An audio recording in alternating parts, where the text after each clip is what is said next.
Today, we're going to talk about the squabbles inside the Republican Party in Vanderburgh County, but we'll also talk about steps we need to take for the future and the outcome of the primary election. Thank goodness that's over. I'm Johnny Kincaid. Thanks for joining us for This Week in Evansville. I certainly hope that you're going to punch the like button and share and make some comments. We love hearing from you in the comments. And then, of course, subscribe so that you never miss an edition of This Week in Evansville. The primary is over. Hooray. I'm so glad that it's done. I got to tell you, the negative ads and everything just drive me crazy. It's like fingernails on the chalkboard. When they start slinging mud, man, it just goes right through me. I'm going to get on probably 2 or 3 different soapboxes or rants during the course of this show. But here's rant number 1 is that I worked the polls this year. And what a just phenomenal experience it was. It's my second time doing it. And it's a long day. It's very tiring. You can't leave the polling place and everything. But, oh, my gosh, the people who make a sacrifice in order to vote. I'm talking about people who show up with walkers and canes, and they're in pain. You know, and it hurts them to walk or to stand, but they'll come and they'll stand in line and wait for their opportunity to be able to step up and cast their vote.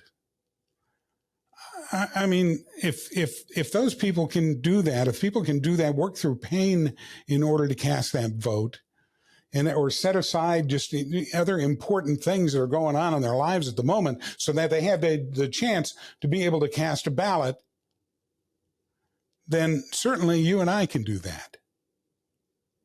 You know, I get frustrated when people are complaining about the condition of the country, or the bad things that are going on around them, but at the same time, they haven't bothered to vote. And people will complain about the choices not being good when they go to vote in November in the general election, but they didn't go and vote for any of those choices to get the right person to run back in May. So I just want to encourage you. I don't care what else is going on in your life. Find a way that you can get to a voting center. They've made it easier with the voting centers, and easy with early voting available, so that you don't have to stand in line forever on election day. But if you want to stand in the line and make that sacrifice, you're certainly welcome to. But the thing of it is, if you haven't cast the ballot, then I really believe that takes away your right to sit and complain about it. Now, we had about 12% of the registered voters in Vanderburgh County showed up at the polls for the election for the primary. And that sounds like a horrible number, and it kind of is. But by the same token, you have to understand the primary election is where we make the decision about who's going to represent the party that we align with in the upcoming general election. So it's finding the person that we want to have represent our political party, whichever one we're a part of, whether it's Democrat or Republican. We're making that choice for that office. In Indiana, we have an open primary, which means that you show up at the polls and you decide which ticket you want to vote on. Do you want to vote for the Republican candidates and determine the outcome of that election, or do you want to determine the outcome of the Democrat primary? And you're able to make that choice. I'm not a fan of that system. I don't like the open primary, but it's what we have here in the state of Indiana. And what happens in a case of an open primary, which I believe happened here in the Evansville area, is that people will come out and try to mess with basically the other party's outcome. In other words, in this election, A lot of Democrats are fed up with the fact that in Indiana, the Republicans have the supermajority in the House, and we have, Republican governors, and have had for quite some time, and Republican congressional districts, and so the Democrats get kind of fed up with that. So there were actually billboards put up encouraging Democrats to cast their vote in the Republican primary. And I believe some did. And I believe that some of those votes impacted the final outcome of this primary election. But it's the rules we play by right now. And until the legislature makes a change from the open primary system that we have right now, we're just going to have to deal with that all the way into the future. But I've got to tell you, when the general election rolls around, don't let everybody else decide for you, because you lose your right to complain. In fact, really, if you're going to complain about the candidates that we have selected and are running in the election this year, it's your own fault, because you didn't go and make a choice yourself. So make sure that you're voting. If you closely align with a particular political party, vote on that party's ticket in the primary so that you're selecting who is going to best represent your personal values and beliefs when they're elected. That's really what the bottom line is for each one of us individually. And the power should be at the individual level in what we do in that ballot box. So do that. Vote. And make sure that you have your voice heard, and don't whine about the choices that you have to make now if you didn't cast a ballot in the primary election. So the other thing about the primary is that I think needs to be understood is the fact that the primary election is really for the people who align closely with the party to make that determination. And that's why a closed system where you are registered as a Republican or registered as a Democrat actually works, I think, better, because of the fact that it's the people who really align with those values then making the choices for those candidates. And during the course of a primary, some mud gets flung between candidates. It can get ugly at times. And you get this group of people over here, they're all just enthusiastic as can be about their choice of candidate. And you've got a group of people over here that are just as enthusiastic as can be about their candidate. And they start, nipping at each other. It's a little family fight. It's a little, it hopefully never flares into something really big, but these family squabbles happen. And the thing of it is that we can't allow those to continue to happen, because they damage the party. They damage our future. And it's time in the Republican Party for the party to come back together. We've got to do it. It's a big tent. And there's a lot of room there for a lot of people. And we've got to embrace those people into the party. If we take only the extreme ends of the party's beliefs, we're not going to get too far.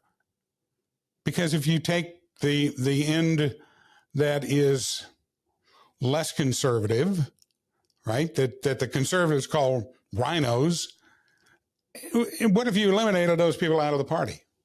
Your party shrinks, which means that you decrease your likelihood of success. And if you get rid of the people over here that are the very, very conservative end of the party, we just make them mad, make them go away. Party shrinks, and our likelihood of winning in the future goes down. So we've got to work on bringing everybody together, get everybody back in the tent, hold hands and sing Kumbaya, all right? That's kind of the bottom line to it. It's time for us to get along. And this is a role of party leadership. And I'm just going to say this as plain as I can. Party leadership kind of sets the tone for things. And in this primary season, as people were being told that they couldn't run for office, they felt disenfranchised. These weren't the enemy. And there were some shockwaves around the Republican Party because of the sheer volume of people that were signing up in Indiana. This happened all over the country too, by the way. But the number of people who were signing up in Indiana to become precinct committeemen, where the real power is supposed to lie, was just phenomenal. Just a huge turnout for that. And the same thing with convention delegates. Huge number of people signing up. And there was some fear at the state level that these people are going to try to take over. And you know what? Those people might take over because the reaction was so... We, instead of treating these people as our friends, as part of the family, they were the enemy. We can't afford to do that any longer. It is time, Vanderburgh County Republicans, for us to get together. For us to, we go to the Lincoln Day dinner, and when I was at the Lincoln Day dinner this last year, you could see the snarls across the room. You could see the agendas and the groups, and subgroups that have formed, and that's not healthy for the party. You realize the Lincoln Day dinner is because, of course, Lincoln was our first Republican president of the United States. But you know what Lincoln's strategy was? See, he didn't think that he needed to fill his cabinet with a bunch of yes men. What Lincoln did instead was he took the people who were disagreeing with him, and he took some people who were really nasty toward him, people who ran against him for office and said all kinds of horrible things about him. You know what he did? He made them cabinet members. And that friction was what was necessary at that time for that administration to be able to function properly. That friction made Lincoln a better president. But we forgot about those values and that approach, and instead we want to line up everybody who thinks like me. Only people who think like me. And that's going to be a disaster for the party. Got to get our act together. Leadership. Get everybody under the tent and start talking to people, communicating with them. Let them know what's going on. The more you communicate, the fewer problems you're going to have down the road. Make suggestions, give people advice, and just be nice. All right, I'm going to get off that soapbox now. And we'll talk a little bit about the election results here, all right? Because I don't know that everybody's going to sing Kumbaya. I just don't, I don't put a lot of, I want to see that happen, but I don't put a lot of faith in it. All right, so here's what we need to do from this day forward. First of all, we've got to accept the outcome of this primary. Get ready to get yourself used to saying Governor Mike Braun, Governor Braun. Say it enough times that when you hear it, it has a nice ring to it, because you know that the Republican nominee for governor is very, very, very likely to win in November. So Governor Braun, get used to it. And by the way, Mike Braun has told me that he's going to come on the show at some point in the near future. We'll keep you updated on that when we get more details together on that. Now, Braun represents kind of a shift in the power base for Indiana. Out of the 6 candidates who ran for governor, 2 were from southern Indiana. That's phenomenal. And a southern Indiana person won in that primary. I mean, that's wow. So, and Jasper kind of seems to be the new power base for the state because of Braun being from there, and Braun's friend Mark Messmer, who won the 8th District congressional nomination, also from Jasper. So, congratulations to Messmer, and we'll look forward to seeing what you're going to do for us in Washington, D.C. At the county level, I'll be honest, for county commissioner in Vanderburgh County, I put out a very rare endorsement there for Cheryl Musgrave. And Cheryl's got 20 years of experience serving in county government. So I felt that experience was still of value to us here. But Amy Canterbury wound up winning that seat. And so we're going to congratulate Amy right now. And we look forward to seeing your conservative leadership that you spoke so much of during the course of this primary election. Because that's what, that was the big buzzword all the way through the election, by the way, right? Everybody said conservative about 3 million times in a sentence. We're all conservatives here. All right. So we'll look forward to seeing that conservative leadership in the years to come from Amy Canterbury. Now, the PC races. This was so interesting, really, because the PC races were this is where that struggle for power within the party. You know, the way that the party is set up is that all the power starts with the individual at the PC level in their neighborhood, right? So when a person is a PC, they are serving a very small area. It's just the neighborhood. And then, if a person wants to move into other office from there, great. But that's the whole thing. And that PC is part of the power structure of the party because it's all supposed to be at the grassroots. The decisions don't happen up above or aren't supposed to happen up above, but I think it's been happening a lot. They're supposed to bubble up from below, from the PC level going on up. And so we were thrilled to see the number of people who decided that they wanted to run for PC in this election. I was an appointed PC for 8 years, and decided this year that it's time that I run for that instead of, instead of the appointment, because that puts me more serving at the leisure of the county chairperson. So the PCs, people came out in droves to run for those seats. Some of the outcomes where there were contested PC races, there were 1 or 2 votes determining that. So now what kind of next steps do we have going here? Well, first, let's talk about for the precinct committee people that just got elected. We're all feeling pretty good. We're feeling our oats. We're like, okay, large and in charge now, right? But you got to realize that part of the structure also within the local party is vice PC, vice precinct committee person.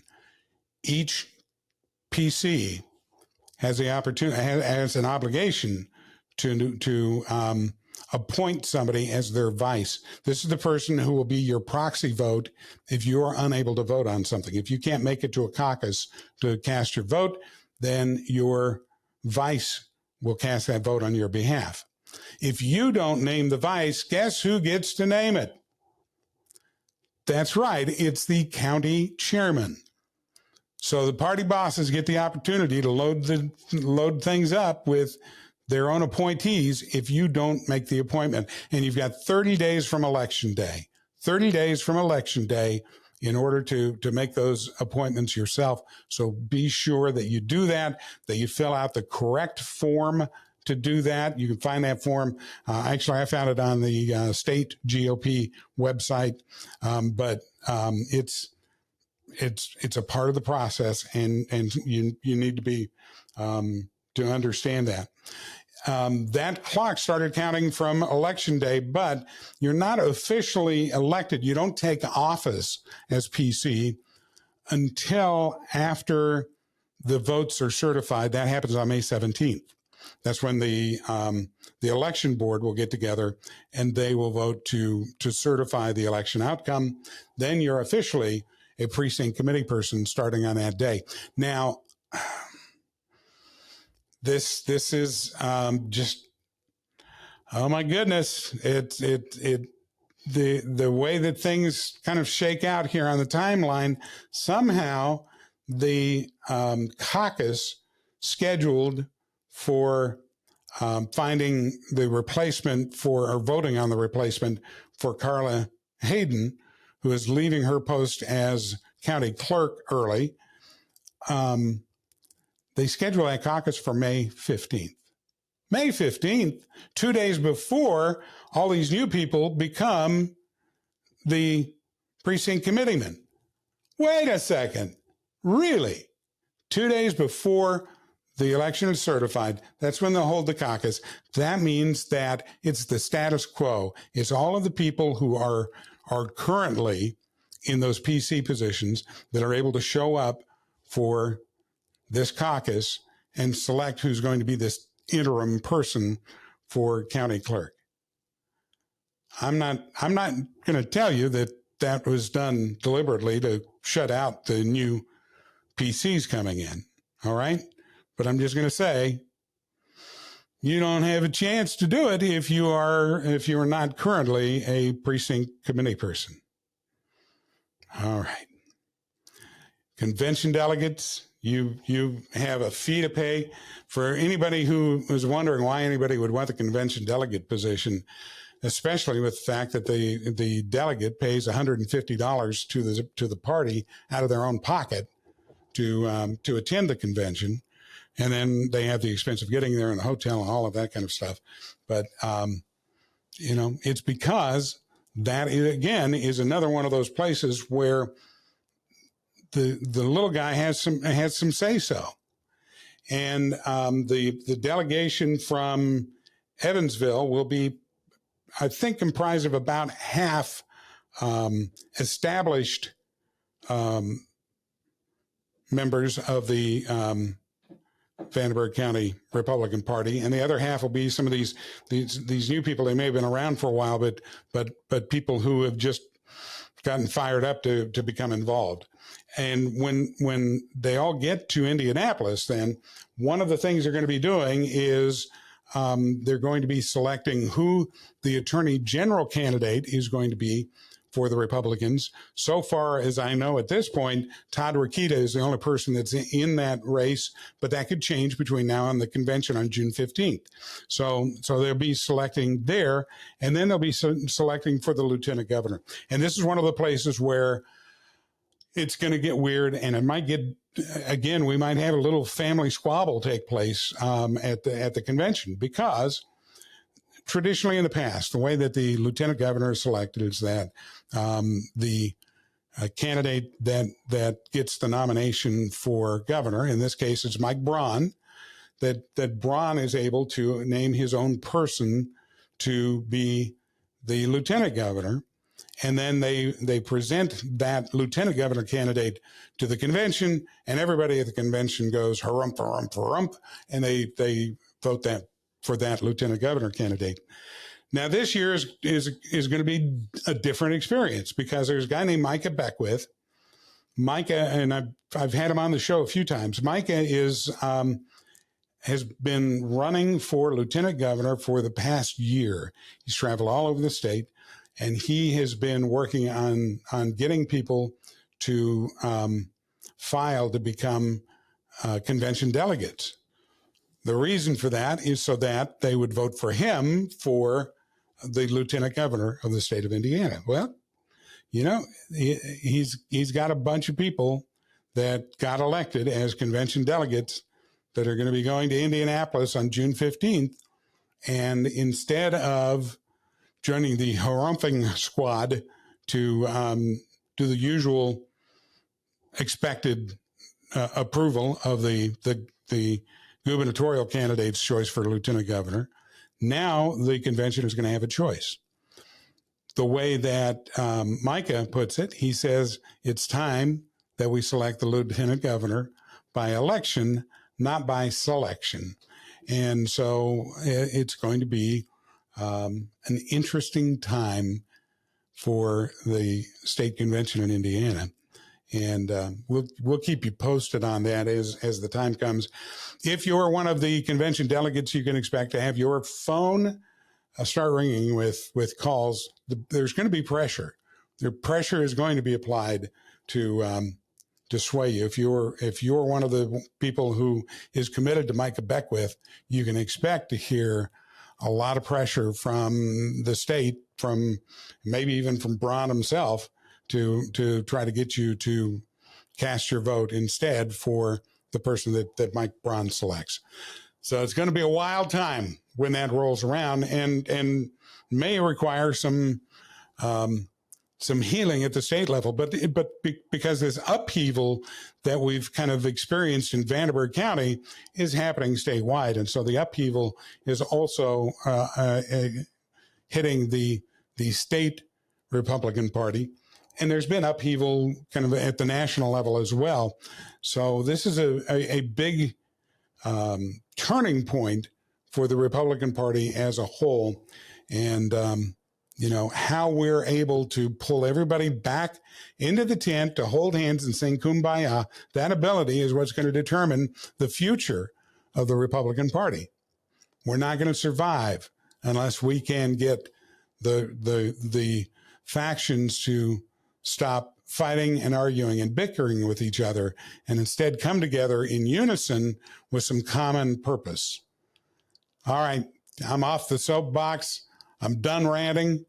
I appreciate you viewing us, and be sure that you punch the like button, that you also share this podcast with other people, and that you subscribe so that you don't miss out. In fact, I talked to a guy the other day who was telling me how he has alerts sent to him when the new episodes pop up, and he gets right on them. So make sure that you subscribe so that you know about each episode as it comes up.